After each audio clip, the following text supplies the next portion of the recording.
Here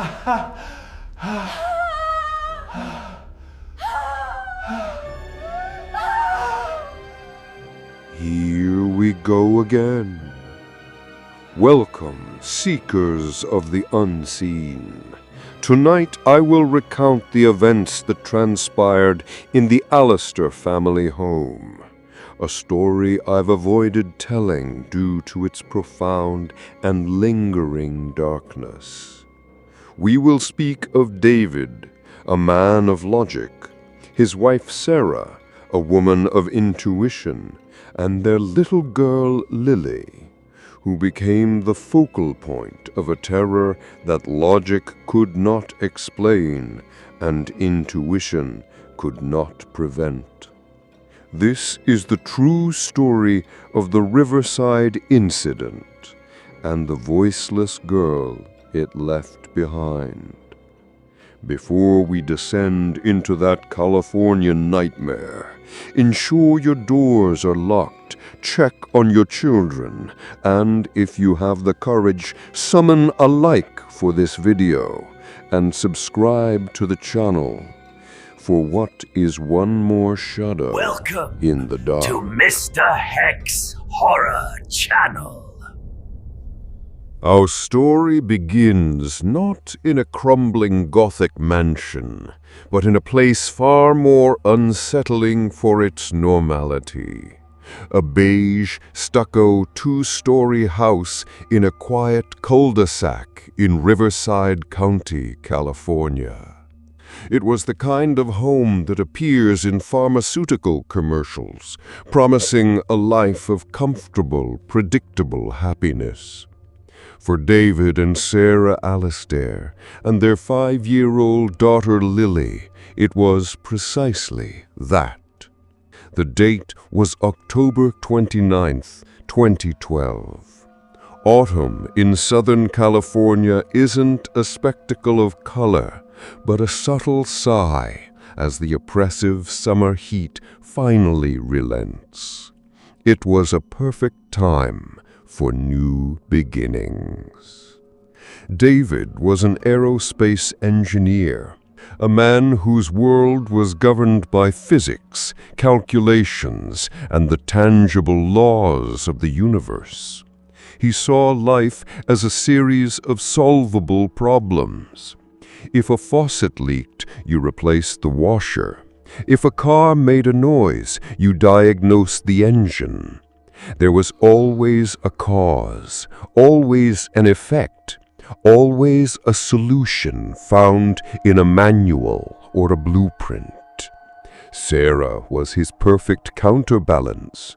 An artist who worked with ceramics, she saw the world in texture, color, and emotion. She believed in energies, in feelings that a place could hold on to, in the quiet, unseen currents that flowed beneath the surface of everyday life. Their love was a bridge between these two worlds, and Lily was its beautiful, sunlit keystone.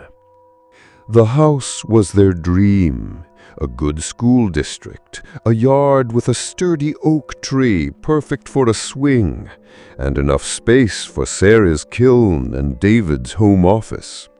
They'd been there for 2 months, and the last of the moving boxes had finally been broken down and recycled. Life was settling into a pleasant rhythm. The first thread in their unraveling of their reality was a name, Mr. Wiggles. "Mr. Wiggles says the moon is shy tonight," Lily announced one evening at the dinner table, pointing her fork at the window. David smiled, playing along. "Oh, does he? And why is that?" "Because the clouds are his blanket," she said, with the impeachable logic of a 5-year-old. Imaginary friends were normal, a healthy part of development. David had even read a book on it. He and Sarah treated Mr. Wiggles with gentle amusement. He had a seat at the table, was blamed for stray crumbs, and was always the first to be told of Lily's daily adventures. He was, by all accounts, a perfectly benign imaginary companion.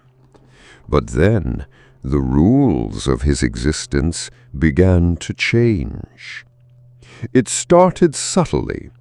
A toy left in the living room would appear on Lily's neatly made bed. A door left ajar would be found firmly shut.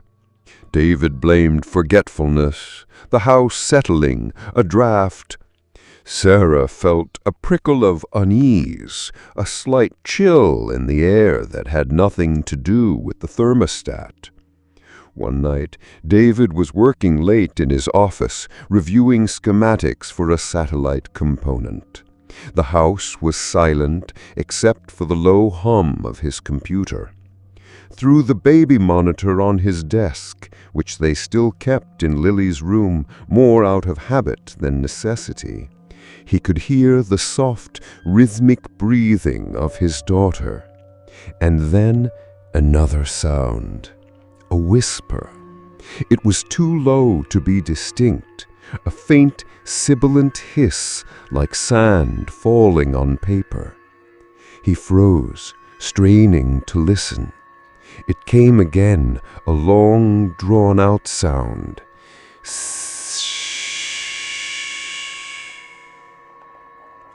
He pushed back from his desk and walked quietly to Lily's room. Peeking inside, he saw her sleeping soundly, her favorite teddy bear clutched in her arms. The room was still, peaceful. There was no one there. He scanned the room, his engineer's mind searching for a source. The vent? A tree branch against the window? Nothing. He dismissed it as static on the monitor, an errant radio frequency. A logical explanation. A week later, Sarah was in her studio at the back of the house, her hands covered in wet clay as she worked a vase on her potter's wheel. She heard Lily laughing in the living room. It was a full, joyous sound, and Sarah smiled. Then she heard Lily speak. "No, stop, that tickles," she giggled. A pause. "You're silly, Mr. Wiggles." She felt a cold knot tighten in her stomach. She had seen Lily go into the living room alone. David was at work. She was the only other person in the house. She slowly wiped the clay from her hands, her heart beginning to beat a heavy, anxious rhythm. She walked to the doorway of her studio and peered down the hall. She could see Lily sitting on the floor, facing away from her, her small shoulders shaking with laughter. And then she heard it, a voice. It was low and raspy, like dry leaves skittering across pavement, and it came from the exact spot where Lily was staring. It said one word, "Mine." Sarah's breath hitched in her throat. The word was not spoken with the playful tone of an imaginary friend. It was guttural, possessive, cold. She called out, her voice higher than she intended. "Lily, honey, who are you talking to?" "Mr. Wiggles. He was tickling my feet." Sarah forced a smile, her eyes scanning the empty space in front of her daughter. "Oh, well, tell Mr. Wiggles it's almost time for lunch." That night she told David. She described the voice, the unnatural coldness of it, the possessive weight of that single word. David listened patiently, his face a mask of calm rationality. It could have been the TV or a neighbor's voice through an open window. "David, I was there. It was in the room with her. It felt wrong." "Honey, she has an active imagination. Maybe she started making voices for her friend. It's part of the game." "This was not a game," Sarah insisted, her voice trembling slightly.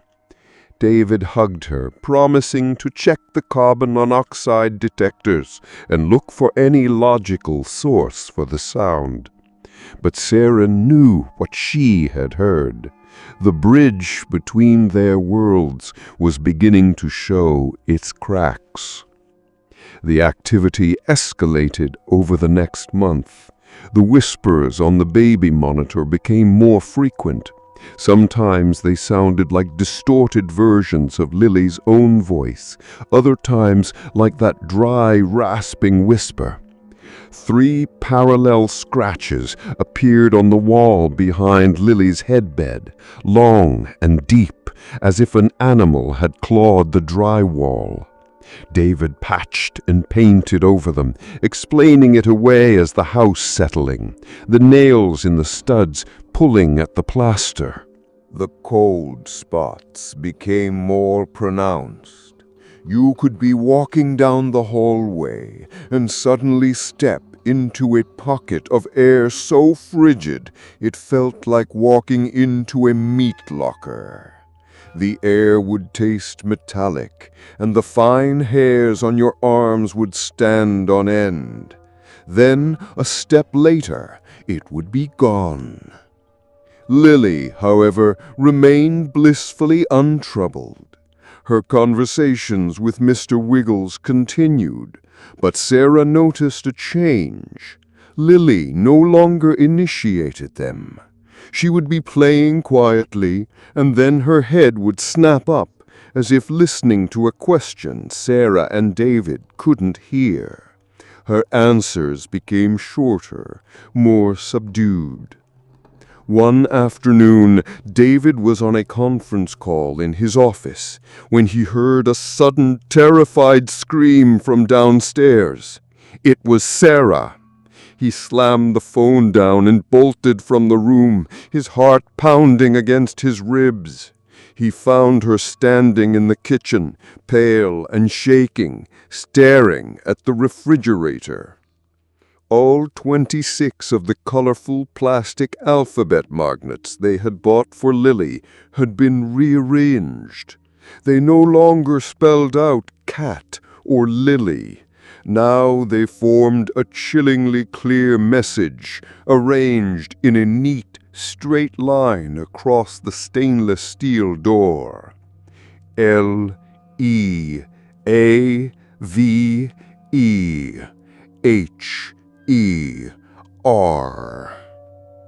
"I was just in the hallway," Sarah whispered, her eyes wide with terror. "I was gone for 30 seconds. I came back and that was there." David stared at the letters. His analytical mind raced, desperately trying to construct a logical sequence of events. A prank? A break-in? But the doors were locked. They were both home. His gaze fell on Lily, who was sitting at the small kitchen table, coloring in her book, seemingly oblivious. "David," said David, his voice strained, "did you play with the magnet, sweetheart?" Lily looked up, shaking her head. "No, Daddy. Mr. Wiggles doesn't like it when I touch his words." His words. The phrase landed in the silent room with the force of a physical blow. The blood drained from David's face. The comfortable, predictable world he had built for his family was beginning to shatter, and he had no blueprint for how to fix it. Doubt, cold and sharp, began to pierce the armor of his skepticism. The breakdown came 2 weeks before Christmas. The house had become a prison of quiet dread. They spoke in hushed tones, starting at every creak and groan of the old house. Sleep was a luxury, stolen in short, fitful bursts, plagued by nightmares. They had stopped inviting people over, unable to explain the oppressive atmosphere that now clung to their home like a shroud. David installed security cameras, high-decibel audio recorders, and environmental sensors throughout the house. He was determined to capture empirical evidence, to find the rational explanation. The cameras showed nothing but empty rooms. The sensors recorded sudden, inexplicable temperature drops, but offered no cause. The audio recorders, however, were a different story. Late one night, David sat in his office, headphones on, scrolling through hours of audio. Most of it was silence, the ambient hum of the house. But then, in the recording from Lily's room, he heard it. Amid the soft static, a clear whisper emerged. It was the rasping voice, the one Sarah had described. "Soon she will be mine, all mine." Then he heard a small giggle. It was Lily's. But it was different. It was cold, hollow, stripped of all its childish warmth.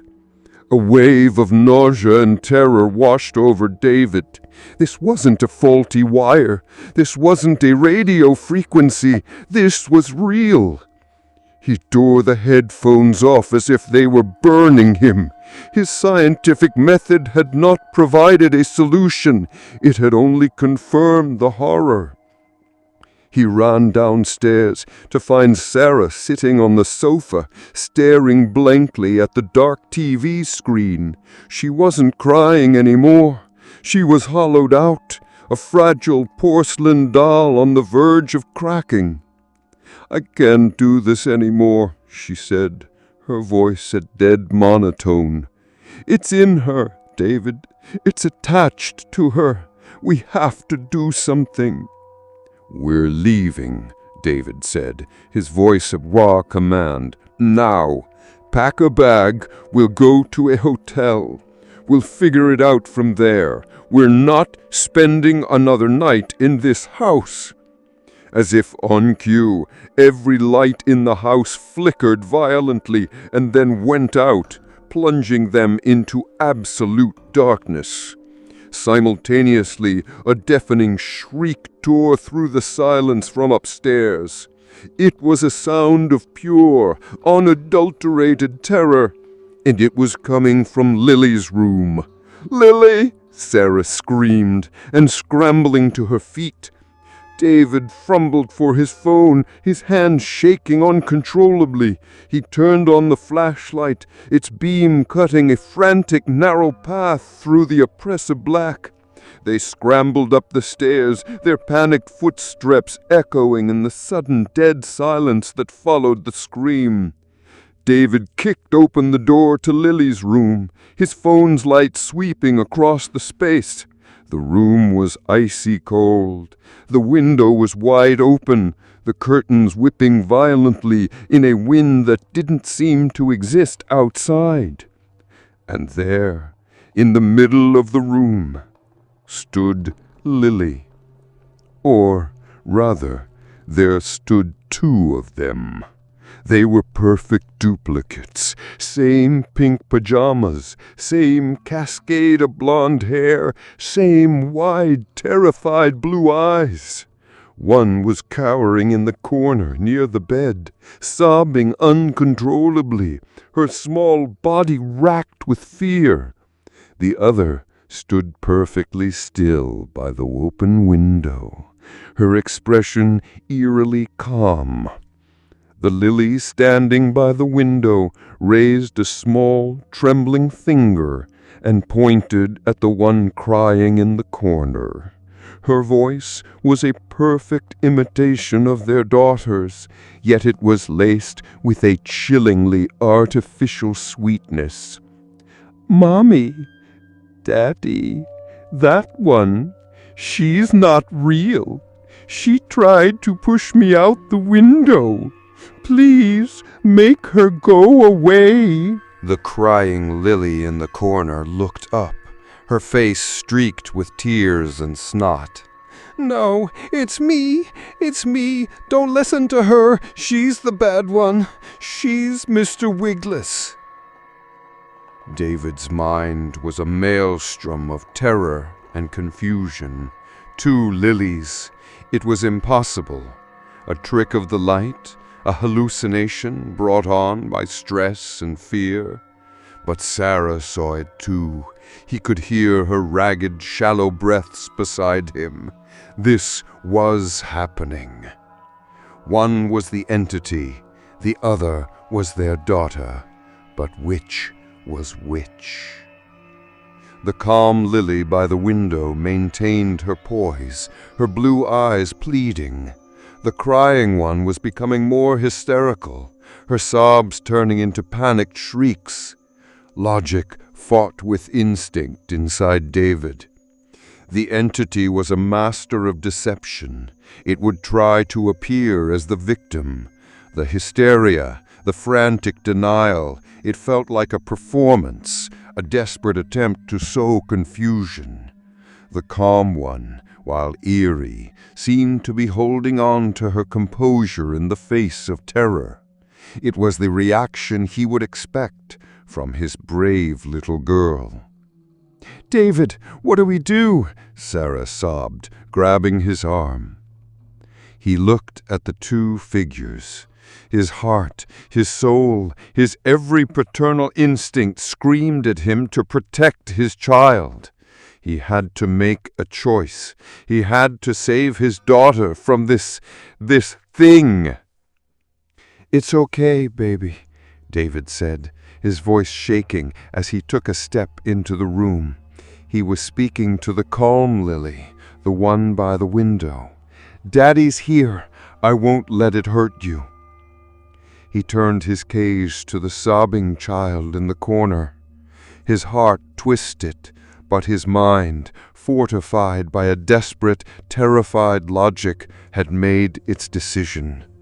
This was the imposter. This was the monster that had invaded their lives. The crying Lily's eyes went wide with a new, final terror as she saw the look on her father's face. "No, Daddy, no, please, it's me. He ignored her plea, seeing it as the creature's final desperate gambit. He had to end this. He had to save his family. He scanned the room for a weapon, his eyes landing on the heavy, solid oak base of a bedside lamp. He ripped it from the wall, the plug tearing from the socket. "David, no!" Sarah screamed, but it was a distant sound, muffled by the roaring in his ears. He lunged toward the corner, toward the source of his family's nightmare. The crying child recoiled, letting out a piercing shriek of pure human fear. He raised the heavy lamp base high above his head. For a split second, he saw his daughter's terrified blue eyes staring up at him. And in the reflection of those eyes, he saw the lily by the window. And she was smiling. A hideous, triumphant, inhuman smile. The realization hit him with the force of a physical blow, a moment of absolute soul-shattering clarity that came 1 second too late. He tried to stop. His muscles screamed in protest as he fought his own momentum. But it was too late. The arc was already complete. The heavy oak base descended with sickening force. There was a dull, wet thud that would echo in his nightmares for the rest of his life. The crying stopped. Silence. A profound, hollow, and absolute silence. David stared down on the small, broken form on the floor, the lamp base falling from his nerveless fingers. He had not vanquished a monster. He had killed his daughter. He slowly turned his head, his movement stiff and robotic. The other Lily, the thing by the window, was still there. The cruel, triumphant smile remained plastered on its face. It raised a small hand and gave a little wave, a gesture of mocking farewell.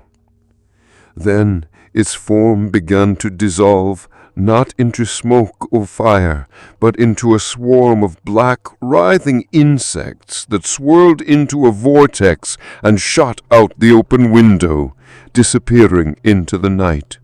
Its last communication was not a word, but a sound that echoed back into the room, a faint, childish giggle, intertwined with the dry, rasping hiss of leaves skittering across cold pavement.